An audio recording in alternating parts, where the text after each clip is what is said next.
চলো আজ রেডি হতে হতে তোমাদের সাথে একটা গোপন কথা শেয়ার করি। জানো তো আমার ইউটিউব জার্নিটা প্রায় 2-2.5 বছরের। আমি যখন প্রথম চ্যানেল ওপেন করি তখন কাউকে জানাইনি, না তো আমার স্পেশাল ওয়ানকে, নাই আমার ফ্যামিলিকে। কেন জানো? কারণ আমি কখনোই চাইনি এখনো পর্যন্ত আমার যদি একটা সাবস্ক্রাইবারও থাকে যেন জেনুইন থাকে, কাউকে না জোর করে লাইক করতে হয় আমার ভিডিওতে চেনে বলে।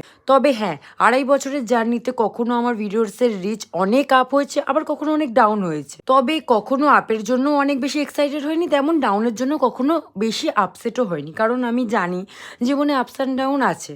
দেখো, আজ যদি আমি আমার চেনা পরিচিতদের ঢাকঢোল পিটিয়ে জানাতাম জানো আমি চ্যানেল খুলেছি, দেখো লাইক করো, তাহলে ডেফিনেটলি 20-21টা লাইক প্রত্যেক ভিডিওতে পড়তো। তবে কি ভাবছো, এখন কি আর কেউ জানে না? হ্যাঁ, এখন 2-1জন জেনেছে আমাকে, বিকজ তাদের শো করেছে।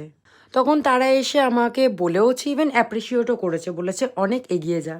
ব্যাস এতটুকুই। না তো আমি তাকে বলেছি যে আমার ভিডিও দেখার জন্য বা কাউকে বলার জন্য বা লাইক করার জন্য।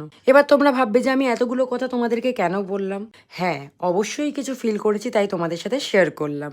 আচ্ছা, এবারে আমি বলি, এই কানের দুলটা আমি মেলা থেকে 30 টাকা দিয়ে কিনেছিলাম। আর অনেক যুগ পর আমি একটা পায়ের তোরা পড়ছিলাম। আর কিসের জন্য রেডি হচ্ছে এটাই তো তোমাদেরকে বলা হয়নি।